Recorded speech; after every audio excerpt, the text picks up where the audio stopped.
પ્રચાર પડઘમના તમામ મુદ્દાઓ, સ્થાનિક મુદ્દાઓને ખાસ ફોકસ કરવામાં આવ્યું. કોંગ્રેસે ભ્રષ્ટાચારનો મુદ્દો ઉઠાવ્યો, ભારતીય જનતા પાર્ટી પર 40% કમિશનની વાત કરી અને એ મુદ્દો હાવી રહ્યો હતો અને એના જ પરિણામ સ્વરૂપે હાલમાં શરૂઆતી રૂઝાન જો વાત કરીએ તો કોંગ્રેસ 118 બેઠક પર આગળ અને જે ભારતીય જનતા પાર્ટી છે તે હાલમાં 79 બેઠક પર આગળ ચાલી રહી છે. કોંગ્રેસ હવે 117 પર છે અને ભારતીય જનતા પાર્ટી 79, જ્યારે અન્યના ફાળે જે માત્ર અત્યાર સુધી એક બેઠક હતી, એટલે કે જે રૂઝાન આવી રહ્યા હતા કે એક બેઠક પર અન્ય આગળ ચાલી રહ્યું હતું તે હવે 4 બેઠક પર આગળ છે. તેમ છતાં પણ ભલે બેઠકો ઘટી હોય તેમ છતાં પણ કોંગ્રેસ બહુમતી તરફ આગળ વધી જ રહી છે. 116 થઈ ચૂકી છે અને ભારતીય જનતા પાર્ટીની 80, એટલે કે જેમ જેમ એક બેઠકના પરિણામ સામે આવી રહ્યા છે, જેમાં મધ્ય કર્ણાટકની વાત હોય કે પછી કલ્યાણ કર્ણાટક વિસ્તારની વાત હોય, આ એક જે અલગ અલગ બેઠકની અલગ અલગ વિસ્તારની વાત આવશે ત્યારે ક્યાંક પરિણામમાં ઉતાર ચઢાવ રહેશે. પરંતુ હાલમાં કોંગ્રેસ કાર્યાલય પર ફટાકડા ફોડવાની, માફ કરશો, ઢોલ નગારા વાગવાની શરૂઆત થઈ ચૂકી છે. ઉજવણીનો માહોલ ત્યાં દેખાઈ રહ્યો છે.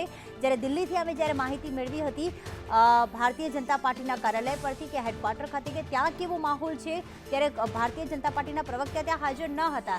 સામાન્યતઃ જોવા મળતું હોય છે જ્યારે અલગ અલગ રાજ્યના વિધાનસભાના પરિણામ આવતા હોય છે ત્યારે ભારતીય જનતા પાર્ટી જ્યારે ક્યારેક આગળ નીકળતી હોય છે ત્યારે ત્યાં પણ ઉજવણીનો માહોલ હોય છે. પરંતુ આ માહોલ હવે કોંગ્રેસ તરફી છે અને કોંગ્રેસ બહુમતી તરફ આગળ વધી રહી છે. જેડીએસ 24, અન્યના ફાળે 4 બેઠક, ભારતીય જનતા પાર્ટી ફરી વખત 80 પર આવી ગઈ છે, જ્યારે કોંગ્રેસ 116 બેઠક પર હાલમાં શરૂઆતી રૂઝાનમાં આગળ ચાલી રહી છે. પ્રચારમાં ખાસ બજરંગ બલીનો મુદ્દો ખૂબ જ ઉઠવા પામ્યો હતો, તો આ તરફ ક્યાંક ઉત્તર પ્રદેશમાં રામ મંદિરનો મુદ્દો પણ ઉઠ્યો હતો, એટલે કે ઉત્તર પ્રદેશની જે મુખ્ય મુદ્દો છે તે ક્યાંક કર્ણાટક ચૂંટણીમાં પણ જોવા મળ્યો હતો.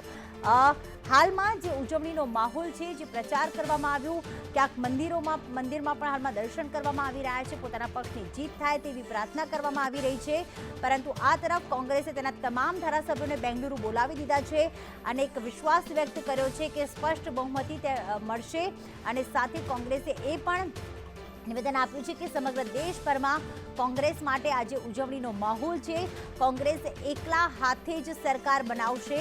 ઢોલ નગારા સાથે હાલમાં ઉજવણી ચાલી રહી છે કોંગ્રેસ કાર્યાલય ખાતે. જેડીએસ સરકાર બનાવવાની સ્થિતિમાં છે જ નહીં, કોંગ્રેસે આ નિવેદન આપ્યું છે. જેડીએસ અત્યારે 24 બેઠકો પર આગળ વધી રહી છે અને હાલમાં કોંગ્રેસે જે નિવેદન આપ્યું છે કે જેડીએસ હાલમાં સરકાર બનાવવાની સ્થિતિમાં નથી, અમે એકલા હાથે જ સરકાર બનાવીશું. બહુમતી જે છે તે ખાસ સ્પષ્ટ બહુમતી મળશે. કોંગ્રેસે કહ્યું છે કે બહુમતી સાથે તે સરકાર બનાવશે. સાથે હું અજય છું, રાહુલ ગાંધીએ જે ટ્વીટ કર્યું છે, પોતાનો એક જૂનો વિડીયો પણ શેર કર્યો છે અને ખાસ હાલમાં હું અજય છું, આજે વિજયની પ્રાપ્તિ થશે.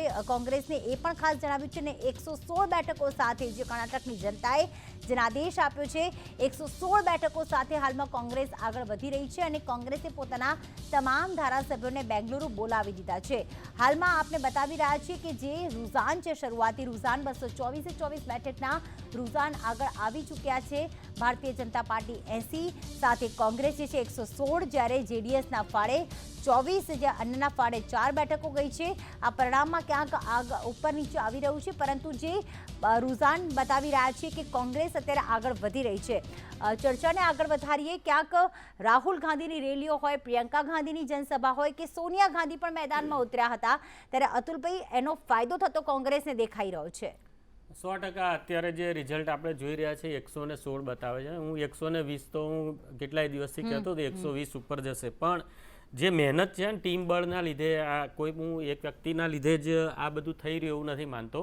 ટીમ વર્ક આખું જે ચાલી રહ્યું હતું ત્યાં ઘણા સમયથી, છેલ્લા 3-4 મહિનાથી, એનો જ ભાગરૂપે આ વિજય કોંગ્રેસનો અત્યારે થવા જઈ રહ્યો છે. આપણે ડીકે શિવકુમારની વાત કરીએ, સિદ્ધારમૈયાની વાત કરીએ અને ભારતીય જનતા પાર્ટીમાંથી આવેલા જગદીશ શેટ્ટાર જે મુખ્યમંત્રી હતા અને એ એમને જે હૈયાવરા ઠાલવી હતી, એટલે આ બધી વાતનું ટોટલ સરવાળો કરીને એનું આ પરિણામ આજે જોવા આજે દેશભરમાં મળી રહ્યું છે અને દેશભરમાં માહોલ એક નવી ક્રાંતિની શરૂઆત કોંગ્રેસ માટે આજે અમારે થવાની શરૂ થઈ ગઈ છે અને કાઉન્ટડાઉન દક્ષિણ ભારતથી શરૂ થઈ ગયું છે ભારતીય જનતા પાર્ટી. બિલકુલ. પ્રશાંતભાઈ, શું કહેશો? પરિણામને જોઈને કયો મુદ્દો સૌથી હાવી રહ્યો? પરિણામ શું બતાવી રહ્યા છે? ના બજરંગ બલી ના દંગા, जनता के मुद्दे पर सब चंगा ही चंगा. આ એવું મને ક્યાંક દેખાઈ રહ્યું છે. અને આમાં કેવું છે કે 5 વર્ષમાં 3 CM જોયા, અલગ અલગ મુદ્દાને આધારિત અલગ અલગ વસ્તુઓ જોઈ કર્ણાટકની જનતાએ. અને આપણને સૌને ખ્યાલ છે એક સૌથી મોટો ભ્રષ્ટાચારનો મુદ્દો બહાર આવ્યો હતો, અને એને જ લઈને, એટલે તમે જેમ આપની પ્રસ્તાવનામાં પણ કીધું કે કોંગ્રેસ સ્થાનિક મુદ્દાને લઈને અને એક ઓલ્ડ પેન્શન સ્કીમ, આ જ્યાં જ્યાં મને એવું લાગે છે કોંગ્રેસને નાની મોટી સફળતા જ્યાં મળી રહી છે, એ પછી રાજસ્થાનની વાત હોય, મધ્યપ્રદેશની વાત હોય, હમણાં છેલ્લે હિમાચલની પણ વાત હોય, તો ઓલ્ડ પેન્શન સ્કીમનો મુદ્દો ક્યાંક ને ક્યાંક ભાજપ માટે હડ્ડી સમાન બની રહ્યો છે અને કોંગ્રેસ માટે આશીર્વાદ સમાન બની રહ્યો છે. પણ એનું અમલીકરણ કેવી રીતે થાય, કારણ કે રાજસ્થાનમાં કહેતા કીધું પણ અમલીકરણ ના થઈ શક્યું, ને એનો જે ફોર્મ્યુલા બહાર પાડી એ હજી સુધી ગળે નથી ઉતરી કોઈને. એમ આમાં પણ જો આ કામ કરે છે કે નહીં, ખેડૂતોને લઈને પ્રશ્નો, આજે કર્ણાટક આજે એક એવા આમ પ્રવેશ દ્વાર કહેવાય સાઉથનો, અને ત્યાંથી જે ફાટા પડતા હોય એટલે ત્યાંના ખેડૂતોના પ્રશ્નોને આજ સુધી વાચા નથી મળી, જે કોંગ્રેસે બહુ બધી રીતે વાચા આપવાનો પ્રયત્ન કર્યો છે. ભારતીય જનતા પાર્ટીમાં એટલા માટે મુદ્દા નહોતા કારણ કે ભ્રષ્ટાચાર ઉપર એટલી બધી પંકાઈ ગઈ હતી સરકાર, 40% સરકારને કમિશનની જે વાત થઈ, એટલા માટે નરેન્દ્ર મોદી प्रशांत भाई आपने अटका मांगी कि ताकि 2024 के इलेक्शन को फाइनेंस कर सके जिस तरह से वो अपने काम कर रही है. जेडीएस नेता एस.डी. कुमारस्वामी कह रहे हैं कि हमारी पार्टी छोटी है लेकिन 30 से 32 सीटें एग्जिट पोल में नजर आ रही है, हम सब चाहते हैं विकास हो. तो विकास हो तो विकास कौन कर सकता है? डबल इंजन सरकार ही विकास कर सकती है.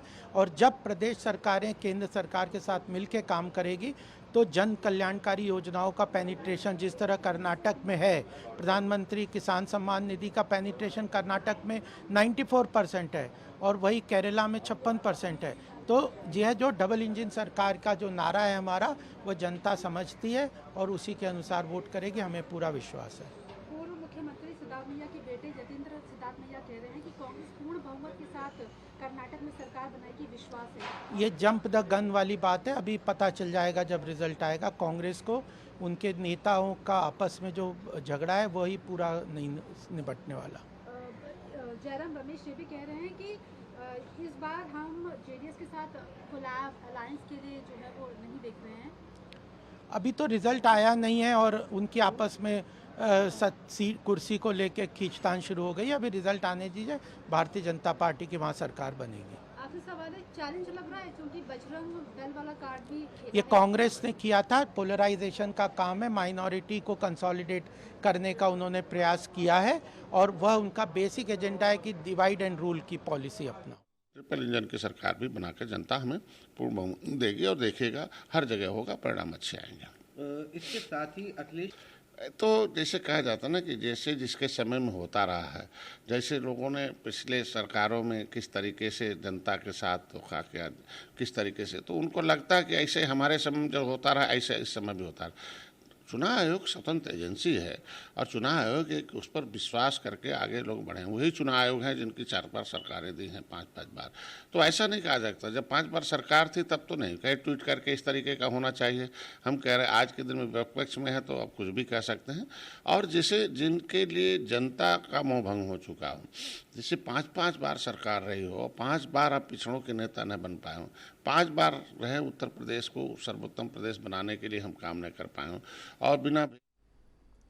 તો ક્યાંક હાલમાં કોંગ્રેસ બહુમતી તરફ આગળ વધી રહી છે, પરંતુ જે હાલના મુખ્યમંત્રી છે તેમણે જણાવ્યું કે ભાજપે સરકારે કરેલા વિકાસ પર લોકોને ભરોસો છે તેવું નિવેદન તેમણે રૂઝાન આવતા પહેલા કહ્યું હતું, પરંતુ રૂઝાન ક્યાંક અલગ તરફથી દેખાઈ રહ્યા છે. આ વખતે જે ઘોષણાપત્ર જાહેર કરવામાં આવ્યું હતું ને આ પરિણામ પર આપનું શું કહેવું છે પ્રશાંતભાઈ? એટલે હું મારે પછી બીજી એક વાત કરવી હતી કે રાહુલ ગાંધીની ભારત જોડો યાત્રા પછીનું આ પહેલું એક ઇલેક્શન, એટલે એને એનો પ્રતિસાદ કર્ણાટકમાં સૌથી વધુ મળ્યો હતો અને એની કંઈક ને કંઈક અસર આ દેખાઈ રહી છે. એટલે આની અસર આ જ રીતે જો આગળ ચાલે તો કોંગ્રેસમાં એક નવો પ્રાણવાયુ ફૂંકાશે, પહેલું. બીજું, આ જ અરસામાં રાહુલ ગાંધીનું લોકસભા પદ રદ થવું, એટલે મને એટલા માટે યાદ આવે છે કે ઇમરજન્સી પછી જ્યારે ઇન્દિરા ગાંધી ભૂંડી રીતે હાર્યા હતા અને એમણે કમબેક કરવું હતું કે મારે મારી ઇમેજ સુધારવી છે, એટલે ચિકમંગલુરમાં એમણે સભા કરી હતી, ત્યાંથી એ લડ્યા હતા નવું સંસદ 1981ની ચૂંટણી. અને ત્યારે એક નારો લાગ્યો હતો, એક શેરની 100 લંગૂર, ચિકમંગલુર ચિકમંગલુર. અને આ પ્રિયંકા ગાંધી એમના ચિકમંગલુરની સભામાં આ વસ્તુ કીધી હતી કે તમે મને ફરીથી ઇન્દિરા ગાંધીની જેમ રાહુલ ગાંધીનું કમબેક અહીંથી કરાવી આપો. એટલે મને એવું લાગે છે કે ક્યાંક ને ક્યાંક રાહુલ ગાંધીનું કમબેકની એક શરૂઆત છે. ભારતીય જનતા પાર્ટી એની રીતે જે કંઈ મહેનત કરી, કારણ કે મુદ્દા નહોતા એટલા માટે કેન્દ્રએ ટેક ઓવર કરવું પડ્યું. તમે જુઓ એમના બધા જ મોટા નેતા યદુરપ્પા હોય, એના સીએમ હોય, એ લોકોને બધા સાઈડમાં રહેવું પડ્યું અને નરેન્દ્ર મોદી, અમિત શાહ અને જેપી નડ્ડા આખું ટેક ઓવર કર્યું. એમણે એમની રીતે બધી મહેનત કરી જોઈ, પણ હવે છેલ્લે તો જનતાનો મૂડ છે, કારણ કે એમને સ્થાનિક રહેવાનું છે. કેન્દ્રનું આવશે ત્યારે અલગ અમે જોઈ લઈશું, ત્યાંનો જે પાછો આવો બી સૂર હતો, કેન્દ્ર વખત અમે અલગ જોઈ લઈશું, વિચારી લઈશું. પણ અત્યારે તો અમારી કર્ણાટકની તમે વાત કરો એમાં શું કર્યું, ત્યારે આ ગ્રાઉન્ડ લેવલના મુદ્દા કોંગ્રેસના જે હતા એ કંઈક અસર કરી ગયા છે. બિલકુલ. તો ભારતીય જનતા પાર્ટી ગ્રાઉન્ડ લેવલના મુદ્દા મૂકવામાં નિષ્ફળ ગઈ છે તેવું કહી શકાય સ્નેહલભાઈ? જો હું આપને ફરીથી કહું છું કે જનતાનો જે મત છે તે સ્વાભાવિક રીતે જે ત્યાંની પરિસ્થિતિ, ત્યાંના જે પાર્ટી જે કરેલા કામો, એમની સાથેનો સંપર્ક અને ઘણા બધા પાસાને ધ્યાન રાખીને કરવામાં આવે છે. જ્યારે ભારતીય જનતા પાર્ટીનું મેં કહ્યું એમ વિકાસના આધારે અમે લોકો હંમેશા મત માંગતા હોઈએ છીએ અને જનતાને કહેતા હોઈએ છીએ, પણ જનતાની જે પણ જનાદેશ હોય છે તે હવે અમે એને સ્વીકારી અને જે પ્રમાણે જનાદેશ કર્ણાટકની જનતા આપ્યું છે અમે કરીશું. મારે એક નાની વાત બી આમાં એડ કરવી છે કે કોંગ્રેસ પાર્ટીની વાત છે અને બીજું એક સારી, આ ઇલેક્શનમાં એવું હતું કે 73.19 એટલે ઐતિહાસિક રીતે મતદાન થયું, તો આ પણ એક હેલ્ધી વસ્તુ છે ડેમોક્રેસી માટે. અને અત્યારે આપણે જોયું કે સિદ્ધારામૈયાજીના જે પુત્ર છે એમને ઓલરેડી સ્ટેટમેન્ટ કરી દીધું કે મારા પિતાજી છે તે મુખ્યમંત્રી બનવા જોઈએ. એટલે મને લાગે છે કે આ જે પરિવારવાદની જે ચક્ર છે એની અંદરથી આ પાર્ટી ખબર નહીં ક્યારે નીકળી શકશે, પણ અલ્ટિમેટલી જનતા જે છે તે સર્વોપરી છે અને એમને જે પણ અત્યારે મેન્ડેટ આપ્યું છે જે પાર્ટીને મત આપીને, તે અમે લોકો સ્વીકારીશું. બિલકુલ. પણ સ્નેહલભાઈ, જોવા મળતું હોય છે કે ભારતીય જનતા પાર્ટી જ્યારે કોઈ પણ રાજ્યમાં પ્રચાર કરતી હોય છે, ઇન્ક્લુડિંગ ગુજરાત, કે ડબલ એન્જિન, જે ગુજરાતમાં કહ્યું હતું કે ડબલ એન્જિનવાળી સરકાર, કેન્દ્રમાં જો એ જ સરકાર હોય ને એ જ રાજ્યમાં બને તો વિકાસ વધુ આગળ વધી શકે છે. આ જ મુદ્દો વડાપ્રધાન નરેન્દ્ર મોદીના પ્રચારમાં પણ ક્યાંક જોવા મળ્યો હતો કે ડબલ એન્જિનવાળી સરકાર બનાવો તો ખાસો ફાયદો થશે. જો રાજ્યમાં કોંગ્રેસની સરકાર, જે અત્યારે રૂઝાન પરથી દેખાઈ રહ્યું છે, તો શું વિકાસ અટકી જશે? એ હવે આ બહુ સારો પ્રશ્ન છે. સાથે મારે એની પહેલાં એક નાની વાત એડ કરવી છે કે 4 સીટમાંથી 104 પર ભારતીય જનતા પાર્ટી 2018માં પણ Bharatiya Janata party single largest party હતી. એટલે કર્ણાટકના પરિપ્રેક્ષમાં ભારતીય જનતા પાર્ટીએ ઘણા કામ કર્યા છે અને એની પરિસ્થિતિ ઓવરઓલ સિનેરીઓમાં સારી છે. આ સ્પેસિફિક ચૂંટણીની આજે વાત કરીએ તો જેમાં અત્યારે કહી રહ્યા છો તેમ અત્યારે આપણને સૌને દેખાઈ રહ્યું છે કે કોંગ્રેસ જો કદાચ સરકાર બનાવે, પણ તકલીફ એ છે કે અત્યાર સુધીનો આપણે ઇતિહાસ જોઈએ તો કોંગ્રેસ અને બીજા દળોએ જ્યારે વિકાસની વાત આવે છે ત્યારે એની અંદર એ લોકોનો પોલિટિકલ વેન્ડેટા લાવી અને એ બધા કામો રોકવાની વાત છે. અને આ હું પોતે વર્ષોથી જોઈ રહ્યું કે જ્યારે ગુજરાતમાં પણ જ્યારે ભાજપની સરકાર હતી ને કેન્દ્રમાં કોંગ્રેસની સરકાર હતી તો અમદાવાદના ઘણા બધા બ્રિજીસ હતા, એ રેલવેનું એનું એપ્રુવલ નહોતું મળ્યું. એટલે આ બહુ જૂની વાત છે અને આ અમે જાણીએ છીએ. એટલે મને પણ એ દુઃખ થાય છે કે જો કોંગ્રેસનું વલણ આવું ને આવું કર્ણાટક માટે રહ્યું તો આની અંદર સફર જે કરશે તે કર્ણાટકની જનતા કરશે. અને મને લાગે છે કે જો પોઝિટિવ પોલિટિક્સ તરફ કોંગ્રેસ વળે અને જો આ પ્રકારના જે લોકોને સ્પર્શી મુદ્દા છે તેને અને આ જે ફંડ્સ આવે છે તેનો સારી રીતે ઉપયોગ કરે રાજ્યના લોકો માટે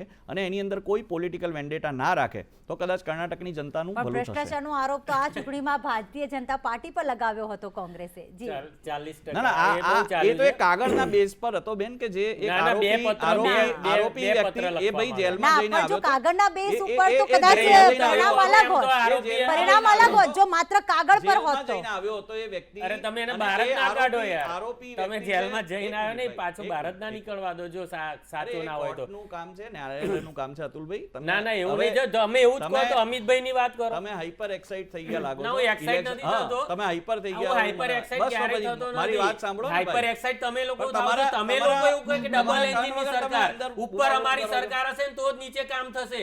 એટલે આ કેટલો બધો રાજ્યોમાં એટલે આ તો એક રાજ્યોને જ્યાં બીજા પક્ષોની સરકાર હોય ત્યારે બ્લેકમેલ કરવાની, જનતાને બ્લેકમેલ કરવાની વાત કરે વડાપ્રધાન.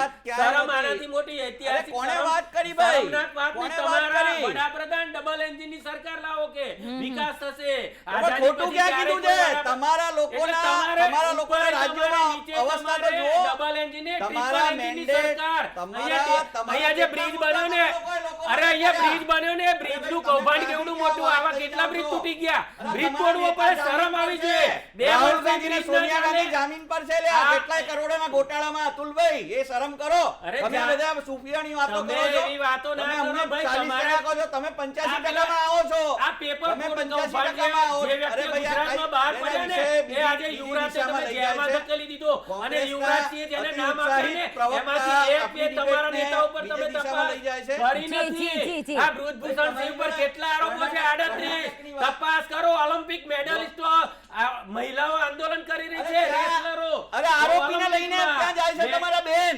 અરે તમે આ એ વાત ના કરો. આપણા બેન જે છે સાંસદ અરે ઉપર ભાઈ, કુસ્તી પ્રિયંકા બેનના ફેડરેશનના અંગત અધ્યક્ષ ઉપર મદદનીશ આરોપ. પર અને પાછા દલિત પેલા મહિલાના બોલવું ઉત્પીડનનો નથી, આરોપ છે આરોપો. અતુલભાઈ, એ તમને ખબર છે? હા કે ના બોલો? હા કે ના બોલો? ભાઈ, એટલો જો- અંગત મદદનીશ અરે, આરોપ છે કે આ નહીં? પેલો હા કે ના બોલો? પેલા હા કે નાનો જવાબ આપો નરેન્દ્રભાઈ ભાઈ. જોડે હા છે કે કે નામાં નહીં? જવાબ આપો. આ મહાઠગના હા પોતે કે ના નરેન્દ્રભાઈ જવાબ સાથે આપો. છે કે નહીં? તમારા નરેન્દ્રભાઈને ખબર ના ઉત્પીડનના હોય આરોપ છે. કે આ મહાઠગ એવા મારા દોષિતને પોતાનો લઈને ઉપયોગ કરશે. રેસલરોને મળવા જાય છે તમારા પ્રિયંકા બેન. અરે તો એ ખોટું છે. આપણે ગૌતમભાઈ તમે અટાણીને કેવાની વાત કેટલા કરો દિવસો છો? લઈ ગયા નરેન્દ્રભાઈ? અરે ભાઈ, એની પર આ આરોપ છે રાહુલ કે ગાંધીને નહીં? સંસદ પદ મહિલા કેમ ઉત્પીડનનો તમે આરોપ છે કઢાયું? કે નહીં? તાત્કાલિક. જી, કારણ જી, કે જી. નરેન્દ્રભાઈની આબરૂ અરે ભાઈ, જતી તમે હતી. કઈ એમના વાતો- મિત્રની આ આબરૂ ભાઈ- બિલકુલ પાર્લામેન્ટમાં બિલકુલ જતી હતી. બિલકુલ